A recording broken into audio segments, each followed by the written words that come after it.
Donc, pour ceux qui ne me connaissent pas, je m'appelle Thierry Martinez. Je fais partie de la belle équipe de l'essence du souffle. On vient de recommencer un cycle de formation d'ailleurs avec toute la belle équipe. Ça fait plusieurs années que je suis dans l'essence du souffle et je suis aussi en parallèle un thérapeute on va dire de mieux-être et de réalisation de soi. Donc, ça permet d'accompagner aussi les personnes individuelles et en groupe aussi. Donc, j'ai créé une marque qui s'appelle Au Respire et ça me permet de diffuser ça aussi dans les entreprises aussi de plus en plus. Et c'est vraiment ce que j'aime, hein. Donc, c'est aussi créer des thèmes, parce que le souffle, c'est un bel outil, mais qu'est-ce que l'on fait avec cet outil-là? Donc, aujourd'hui, on va parler des émotions, qui est un thème qui me passionne. Donc, qu'est-ce que serait une vie sans émotion? Donc, ce sont vraiment ces émotions-là qui colorent nos expériences et l'expérience de notre vie quotidienne, hein, et nous informent justement sur les événements auxquels nous attachons de l'importance, hein, finalement, consciemment et inconsciemment. Donc, quand on prend l'étymologie un peu du mot émotion, ça vient du latin movere, donc c'est mettre en mouvement. Donc, c'est faire à partir de.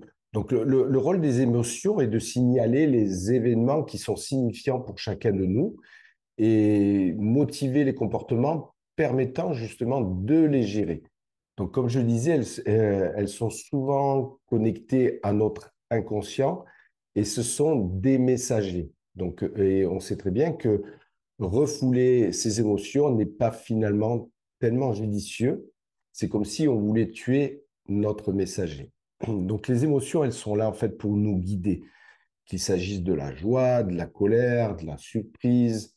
Ces émotions, ce sont des expériences finalement très subjectives, hein, car elles sont vraiment propres à chacun par nos valeurs, nos croyances, tout ce qu'on a construit dans nos vies. On réagit différemment en fonction de qui on est finalement. Donc, et chaque émotion, quand on prend le temps de s'y connecter, s'accompagne de manifestations qui sont corporelles.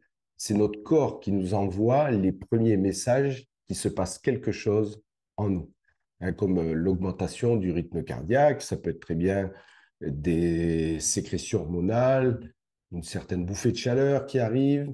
Parfois, on a notre respiration qui est modulée en fonction de ce que l'on vit, hein. Par exemple, un moment de stupeur, on peut se retrouver presque en apnée, hein. Et bien sûr, l'expression du corps, hein, du visage, on peut avoir des larmes, des pleurs, une colère, et il peut se passer plein de choses. Donc, avec les émotions viennent aussi des manifestations comportementales comme l'approche, la fuite, la lutte, par exemple. Et c'est là on peut s'apercevoir que ça peut être perçu des fois comme un danger.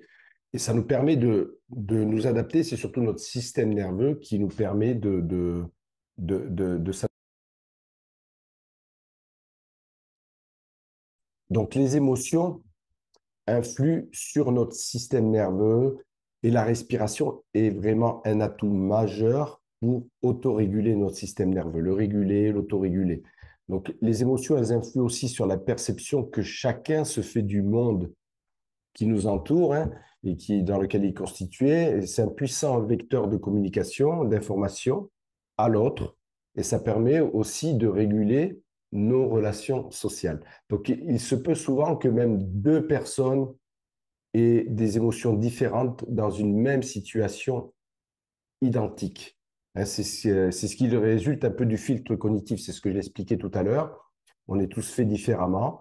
Donc, ce filtre un peu cognitif, il tient compte de l'expérience personnelle, notre culture, l'éducation, la sensibilité de chacun. Donc, ça faut être. Ouais, j'aime bien mettre ça aussi. On est tous différents. Donc, ben, ces émotions-là, on peut les vivre d'une manière différente. Et quand on a interaction avec une personne, peut-être que des fois, on a du mal à comprendre que cette personne-là ne ressent pas les mêmes émotions que nous. Et si on revient très très loin, très tôt, les bébés sont capables de distinguer les expressions faciales de leur mère pour savoir si une situation est dangereuse ou non. Donc, il y a beaucoup d'études qui ont été faites là-dessus. Et on dit qu'il y a au moins 6 émotions primaires qui sont chez les bébés dès 6 mois. Donc, les 6 émotions primaires elles constitueraient un peu le socle, un peu de l'expression dans notre évolution, hein. Ce sont la joie, la peur, la colère, la surprise, la tristesse et le dégoût. Donc, ce sont un peu comme des expressions universelles que nous retrouvons un peu dans la plupart de nos cultures. Donc, et puis en avançant vers l'âge adulte, des émotions, on va dire, secondaires viennent se structurer, comme la culpabilité, l'empathie, la jalousie, hein. Ça, l'humain, il est très fort là-dedans pour pouvoir aussi créer d'autres états d'être. Donc, ça vient aussi avec notre croissance, en fait. Hein, c'est comme des états affectifs qui sont un peu plus complexes aussi. Il y a aussi après le sentiment, l'amour, la déception. Donc, elles peuvent être parfois considérées, même ces émotions-là, comme des émotions primaires. Après, pour nous, hein, l'amour, c'est quand même quelque chose qui est puissant. Et puis, quand on regarde un peu dans tout ce qui se fait, quand on voit on va dire, nos grands acteurs qui sont à l'œuvre dans les films, on comprend à quel point l'émotion est un lieu de création qui est sans cesse renouvelé, hein. Il y a beaucoup de recherches aussi pour pouvoir exprimer ces émotions dans le milieu artistique. Donc, réguler ces émotions, on parle souvent de la gestion émotionnelle. Moi, c'est toujours un mot qui m'a jamais tellement embarqué, ce problème de gestion émotionnelle. Moi, je préfère parler, on entend parler aussi un peu de l'intelligence émotionnelle. Donc, l'intelligence émotionnelle, c'est comment on arrive justement à réguler ce qui se passe en nous et surtout comment on arrive après à le mettre en mots. On est des personnes qui évoluons dans une société, nous sommes souvent en interaction, comment on peut mettre ces émotions en mots sans surjouer ce qui se passe, justement, ce qui se passe en nous. Donc, connaître la nature de nos ressentis, c'est bien. Ça, c'est ce qu'on va voir un petit peu. Mais comment on fait justement quand ces affects-là débordent? Donc, en un mot, comment réguler au mieux ses émotions pour rester le plus zen possible dans son quotidien? Donc, dans nos vies, nous avons parfois été moqués pour notre susceptibilité aussi. Peut-être qu'il y en a certains qui vont se retrouver là-dedans, ou hypersensibilité. Hein, quand on est hypersensible de nature, de base, comment on fait? Donc, et quelles sont justement les meilleures techniques de respiration pour pouvoir avoir ça? Donc, nous allons voir ici et voyager dans une séance où nous allons visiter justement différentes situations émotionnelles. Donc, chacun de nous peut mettre en œuvre justement des outils dans sa vie pour être plus serein. Et puis, à partir de là, il faut déjà justement accepter que les émotions sont là pour nous aider. Donc, moi, dans mes petites recherches, je sais que je suis retombé sur un scientifique, Darwin. Darwin, c'est un peu le père de l'évolution des espèces. Et il rédigea justement à la fin du 19e siècle un traité novateur sur l'expression des émotions, dans laquelle il souligne leur caractère naturel, déjà, et leur fonction adaptative. Donc, il a fait notamment le lien entre, par exemple, l'anxiété qui tend à nous rendre peut-être plus vigilants. Peut-être aussi que la tristesse nous contraint au repli et à la réflexion sur un événement douloureux. Donc là, on voit que quelque chose de négatif peut se transformer en quelque chose de positif. Voilà, comme la colère peut donner de l'énergie. Alors, il y en a beaucoup qui s'en servent pour intimider des adversaires, hein, ou dans des conflits. On le voit aussi dans la politique, dans le sport. Voilà, que beaucoup de personnes en jouent de ce côté-là. Euh, donc, on a tout intérêt, je pense, tous ensemble, de ne plus qualifier ces émotions comme positives ou négatives, ou les décrire comme agréables ou désagréables, parce qu'il y a une palette de subtilité entre ces polarités qui sont tellement importantes que regardons avec plus de subtilité tout ça. Donc, dans cet atelier, je vais vous inviter à vous arrêter justement sur 3 étapes qui permettent de mieux vivre avec ces émotions. Donc, la première étape, c'est accueillir. La deuxième, c'est la régulation. Et puis la troisième, c'est se protéger. Donc, le protéger, c'est comme un peu une prévention. C'est comment on peut anticiper autant que possible des situations de stress. Voilà. Donc, ça, on va voir ça un petit peu dans la situation. Donc, en résumé, tant que l'on réagit vivement et instantanément à partir de nos émotions. Voilà, je suis en colère, je réagis à partir de ma colère, je prends une décision à partir de ma colère, je dis des choses à partir de ma colère. Ou alors je suis triste et je prends des décisions et je réagis à partir de ma tristesse ou de ma déception ou de ma peur. Donc là, dans ces moments-là, on a l'impression que l'on perd notre pouvoir. Donc, nous ne sommes pas en train de co-créer notre réalité, nous sommes en train de la subir. Donc, pour créer et co-créer sa réalité, il faut écouter l'émotion, c'est l'accueil. Donc, l'accueil permet à ce que les ressentis de l'émotion ne soient plus élevés pour arriver dans une zone plus neutre et sécuritaire avant de poser des paroles, prendre des décisions ou poser une action. Donc, c'est à partir de là que nous créons de la justesse et de l'alignement. C'est une fois qu'on a accueilli, et la justesse et l'alignement ne peuvent venir que dans un état émotionnel, on va dire, qui est régulé. Donc, si vous êtes déréglé dans votre état émotionnel et que vous agissez à partir de vos émotions, j'aurais tendance à vous dire que l'on perd un peu notre pouvoir. Donc là, je vais vous guider tranquillement dans une expérience immersive que j'ai intitulée Traverser l'émotion. Ça va combiner des moments de méditation, de respiration, de petites réflexions avec des questions ouvertes. Donc, je vous invite à vous laisser guider dans cette expérience-là et dans ce voyage. Donc, je vous invite surtout à bien vous installer confortablement, que vous soyez sur une chaise ou sur un coussin de méditation, toujours avoir bien les genoux plus bas que les hanches, pour que vous puissiez amener aussi du mouvement pour pas être figé tout le temps dans toute la séance. Donc, y compris si vous êtes sur une chaise, par exemple, de ne pas avoir le dos trop coincé dans le dossier, d'avoir le dos droit, peut-être s'avancer un petit peu sur la chaise, comme ça permet aussi d'amener un petit peu de mouvement. À un moment donné, je vais vous inviter à faire des petits mouvements. Donc, je vous invite tranquillement à fermer les yeux. Donc, juste, n'hésitez pas aussi à ouvrir vos caméras. Aujourd'hui, je suis accompagné par Erika qui va être là tout au long de la séance pour aussi m'épauler. Donc, ça nous permet de pouvoir regarder un petit peu comment vous vivez l'expérience. Et en même temps, on est en lien tous les deux et elle me remonte toutes les informations pour que je puisse, moi, au mieux vous guider. Voilà. Et puis n'hésitez pas aussi, s'il y a quoi que ce soit dans le chat, vous pouvez laisser des petits mots. Erika est là pour être. Donc je vous invite tranquillement à fermer les yeux et à vous recentrer sur vous-même. Le fait de fermer les yeux, c'est comme si on retournait le regard vers l'intérieur.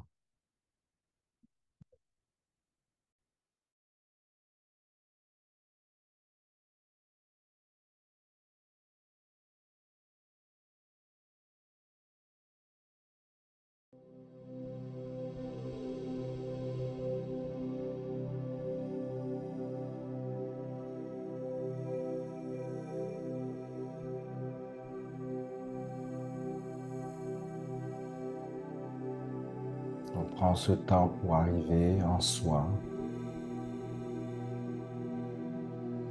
On a eu ces 3 petites minutes pour danser, connecter au corps. Après, il y a eu des mots qui ont été posés sur un thème bien précis, qui est l'émotion.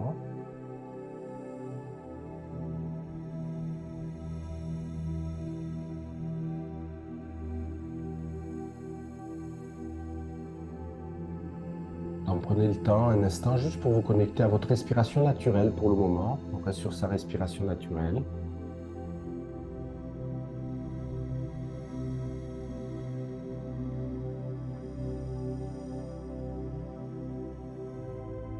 Comment elle est cette respiration? Est-ce qu'elle est fluide? Est-ce qu'elle manifeste déjà quelque chose, de la curiosité?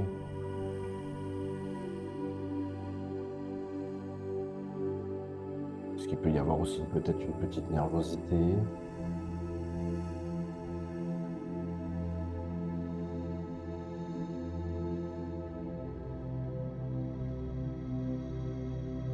Tranquillement, je vous invite à effectuer un balayage corporel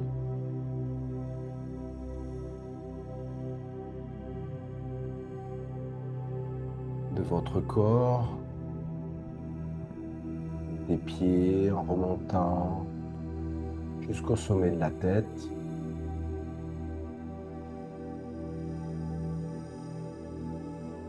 Juste observer les premières sensations.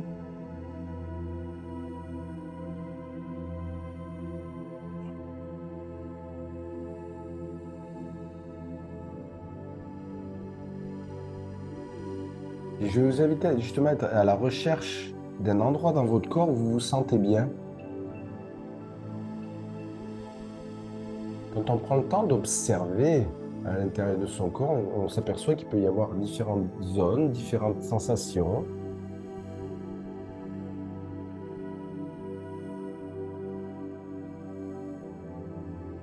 Et dans cette séance, généralement, on vous invite justement d'être à la recherche de votre ressource intérieure. Donc la ressource intérieure, c'est un endroit dans votre corps où quand vous vous connectez à lui, ça vous fait du bien, vous vous sentez bien. C'est comme s'il y avait un calme intérieur, une douceur. Ça peut être aussi une force. Moi, je sais que par exemple, souvent dans mes respirations, mes cuisses, c'est un endroit ressource où je sens de la force. Alors des fois aussi, on arrive dans des séances où on est assez activé, il y a de l'anxiété. Des fois, on a du mal à se connecter à soi, donc on peut créer aussi une ressource extérieure. Un endroit où on aime se promener. Ça peut être une pièce de sa maison. Ça peut être se replonger à un moment où on s'est promené au bord de la mer ou près d'un lac. Ça peut être aussi un lieu qui est complètement imaginaire aussi, de toute création. Et dans tous les cas, ce moment de connexion doit vous apporter du bien. Et ce moment, cet endroit-là, dans votre corps, où une ressource extérieure est là, disponible pour vous à tout moment, si vous vous sentez un peu activé dans cette séance, vous pouvez à tout moment vous reconnecter à votre ressource.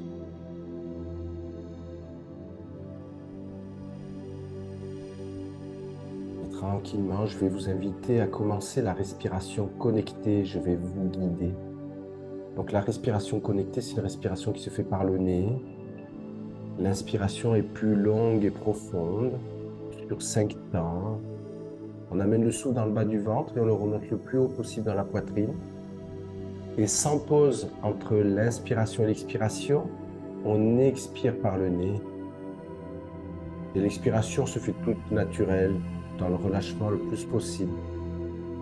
Donc c'est une respiration circulaire. Donc vous imaginez un cercle, vous inspirez sur la moitié du cercle et sans pause, vous expirez sur l'autre moitié. Donc ce qui est important, c'est que l'inspiration et l'expiration soient de même durée. Donc une moitié de cercle, on inspire. Une moitié de cercle, on expire. Donc on n'est plus sur une respiration naturelle.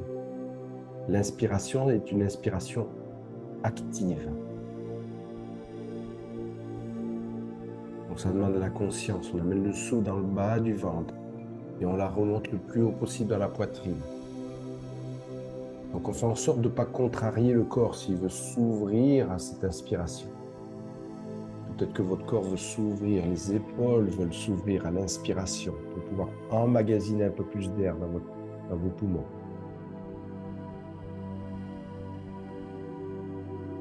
Et en même temps, vous êtes connecté aux sensations que cela procure.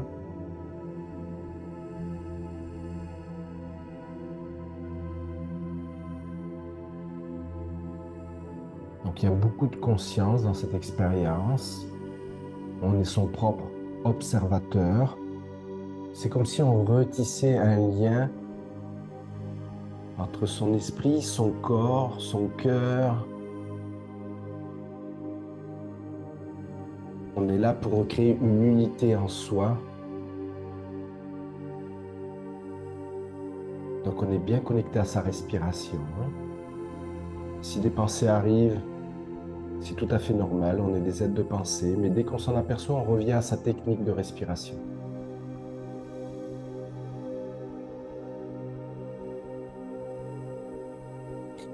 Et tranquillement, je vais vous inviter à vous concentrer sur une émotion récente que vous avez vécue. Une émotion qui vous a marqué.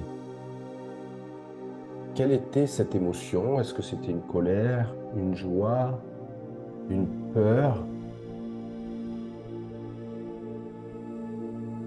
Essayez même de lui donner un nom.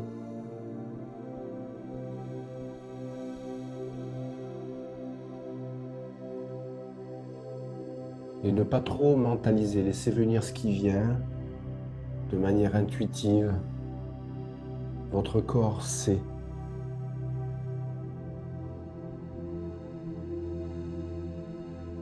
Alors, je vous demande d'observer ce moment, mais surtout d'observer comment cette émotion s'est manifestée dans votre corps.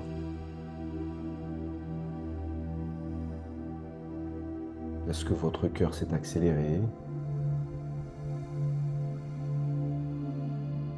Y avait-il des tensions dans vos épaules? Une chaleur au visage? Une pression dans votre poitrine? Ou peut-être cela a été très agréable?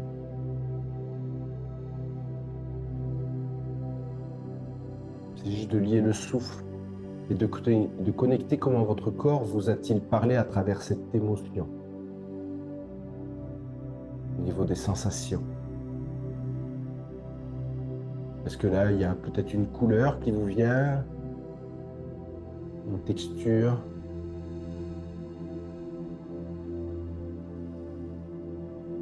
Toujours bien connecté à la respiration longue et profonde.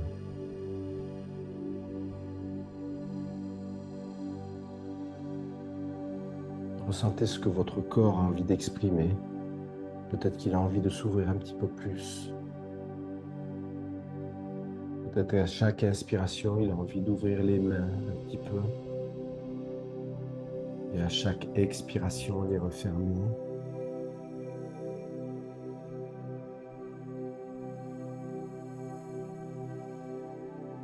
Et quand on revient sur le moment de votre émotion récente, imaginez cette émotion qui est comme une vague. Visualisez cette vague se former. Elle s'élève. Puis après, elle redescend doucement, toujours. Alors, je vous invite à respirer profondément et accompagner là cette vague dans ce mouvement naturel, sans la retenir ni la repousser.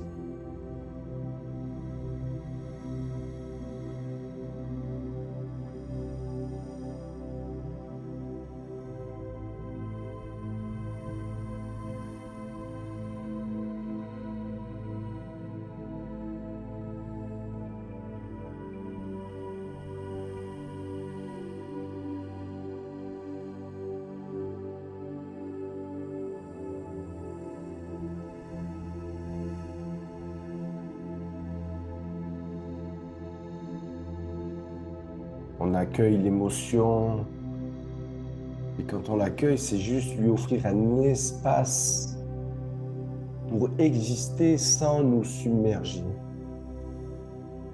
On est dans l'accueil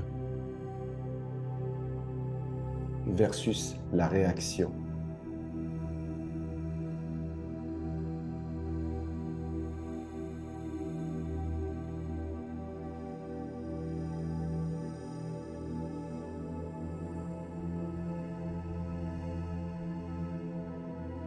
Alors cette respiration connectée nous permet justement d'exacerber les sensations. Elle remonte un petit peu plus à la surface. Et quand une sensation débarque dans votre corps, je vous invite à amener votre souffle à l'intérieur de cette sensation. Et à partir de là, on observe. Est-ce que cette sensation va diminuer? Est-ce qu'elle va bouger?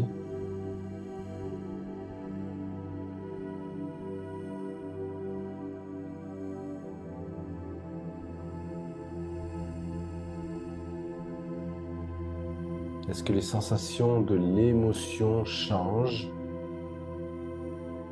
Et si oui, qu'est-ce qui a changé dans votre ressenti?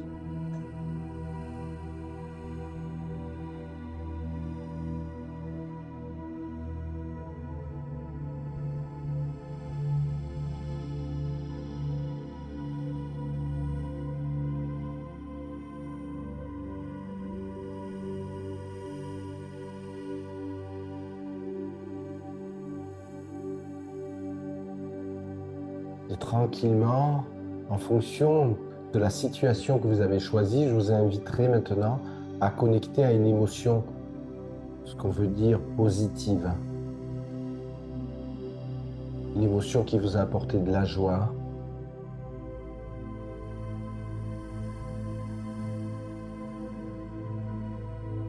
une parcelle de bonheur, comme un moment suspendu.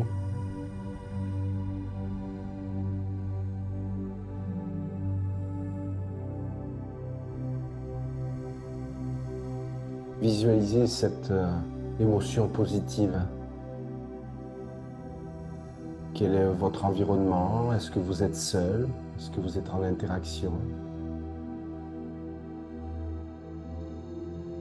Est-ce qu'il y a des personnes que vous aimez autour de vous?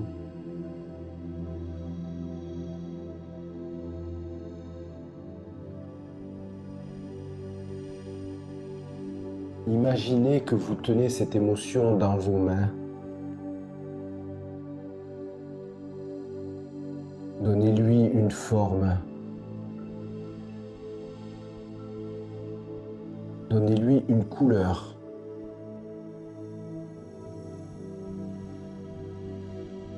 L'inspiration est longue et profonde. J'amène le souffle dans le bas de mon ventre. Je le remonte le plus haut possible à ma poitrine.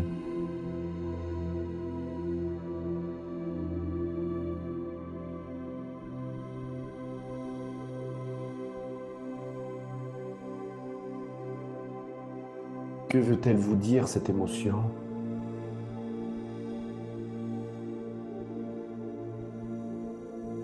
Et imaginez maintenant que cette émotion se transforme en une lumière douce qui se diffuse dans votre corps.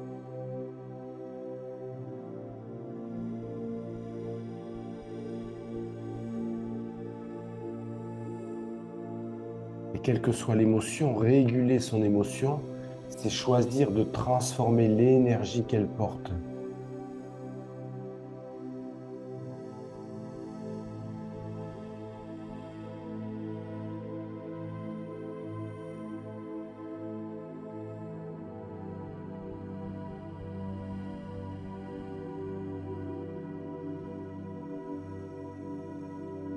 Et quand on se reconnecte à la situation qui a déclenché une émotion, qu'elle soit bonne ou moins agréable, quels besoins fondamentaux étaient en jeu à ce moment-là? Que c'était un besoin de sécurité, de reconnaissance, d'appartenance? Comment pourriez-vous répondre à ce besoin de manière bienveillante?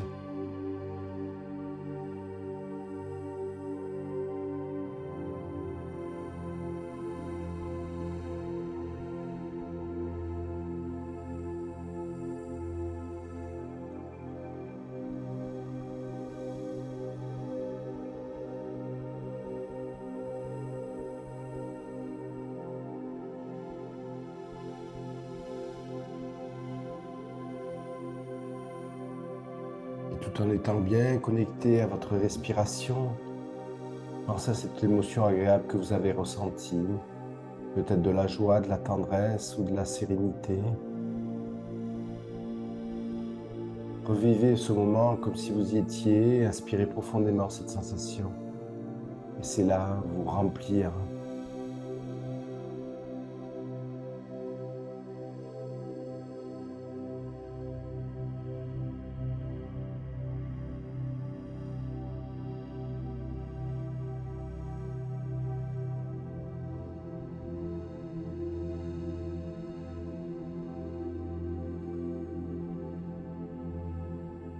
Quel rituel dans votre quotidien vous pourriez intégrer pour protéger votre espace émotionnel?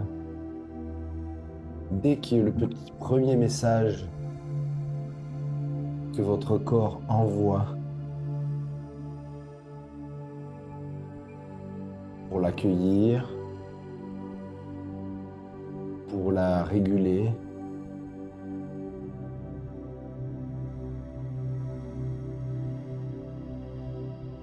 on n'est pas là pour refouler quoi que ce soit. Et une émotion régulée, vous avez le temps après de poser les mots, de poser des actes.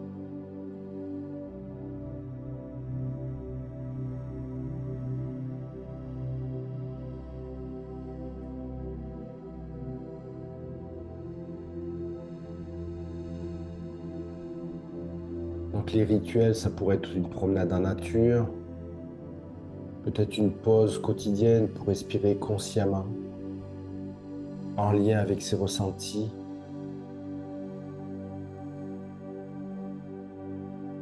Ou une discussion sincère avec une personne de confiance.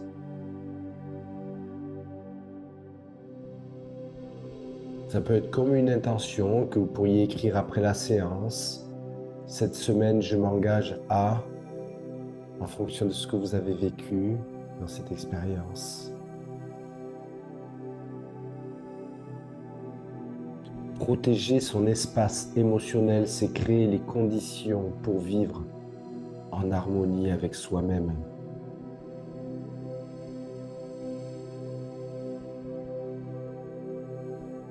J'accueille, je régule.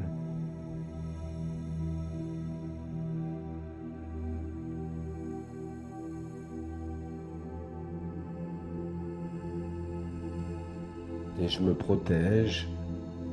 Je mets des choses en place dans ma vie pour m'autoréguler.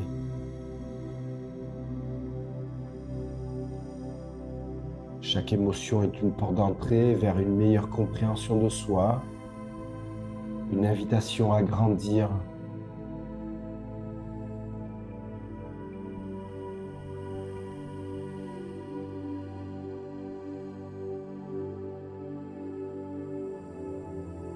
Et j'ai une question pour vous. En quittant cet atelier, quelle émotion souhaitez-vous cultiver davantage dans votre vie?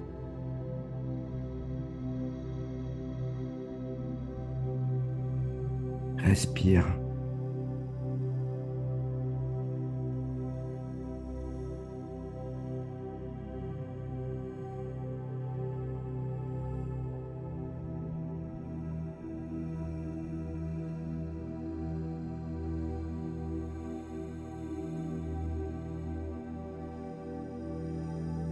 Imaginez-vous diffuser dans le monde une énergie de calme et d'équilibre.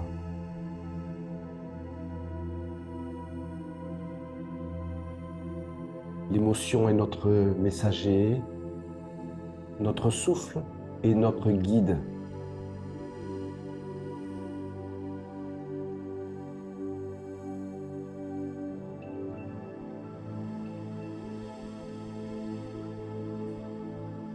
Alors il est certain, nos traits de personnalité ne sont pas immuables. Il est normal que notre environnement et nos activités ou interactions quotidiennes suscitent des émotions variées.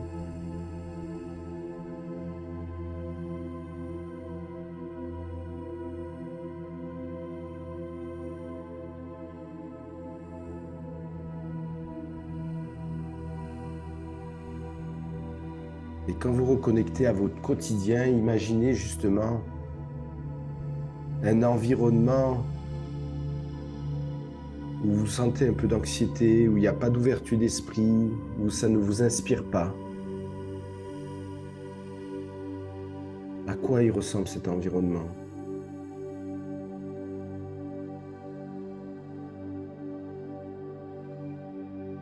Et juste derrière, je vous pose la question justement, imaginez-vous et visualisez votre environnement quand vous êtes pleinement apaisé, ouvert d'esprit, inspiré. À quoi ressemble cet environnement?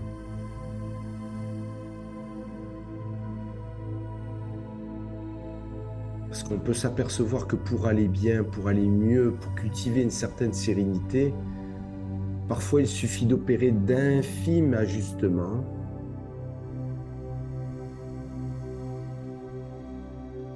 Et ces tout petits ajustements sont capables souvent d'engendrer, par ricochet, d'immenses effets positifs.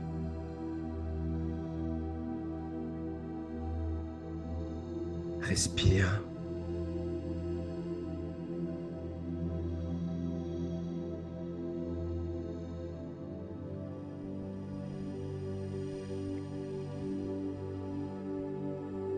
En ça, le souffle est un atout majeur de connexion à soi, d'écouter ce que notre corps, notre intuition, notre cœur a à nous dire.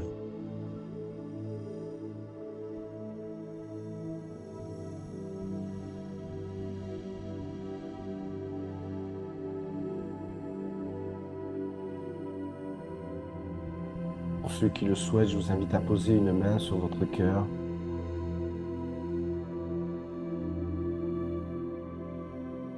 Pour continuer à tisser ce lien avec vous-même. Et vous remercier de venir découvrir dans ces espaces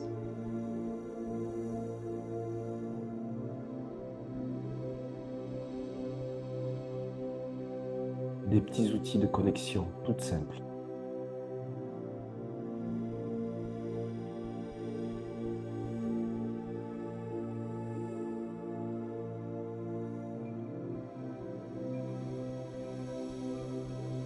Cette main sur votre cœur vous permet de connecter un peu plus avec votre jardin intérieur, qui est immense,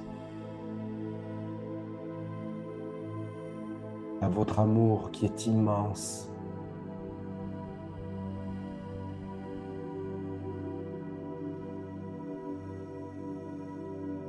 Cette vibration d'amour qui est la plus haute de notre physiologie humaine.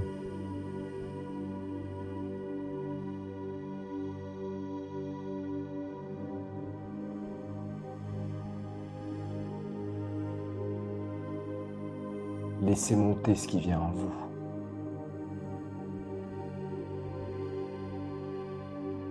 Respire. Laissez monter cette vibration.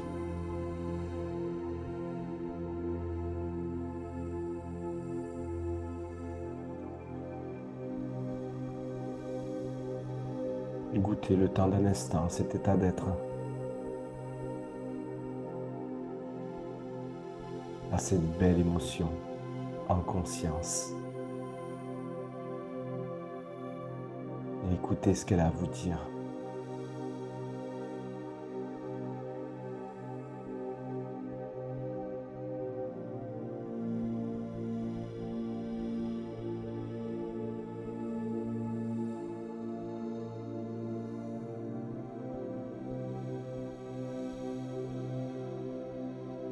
Je vous invite à revenir sur votre respiration naturelle.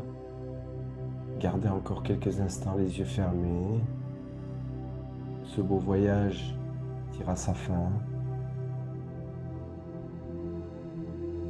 Restez encore quelques secondes connectés à vos ressentis.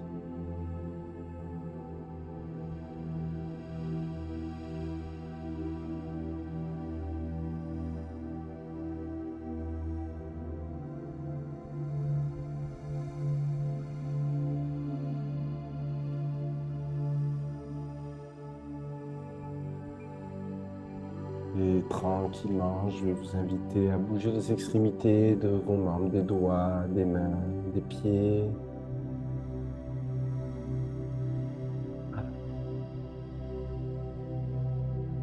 Quand vous serez prêt, prête, vous réouvrirez les yeux tranquillement.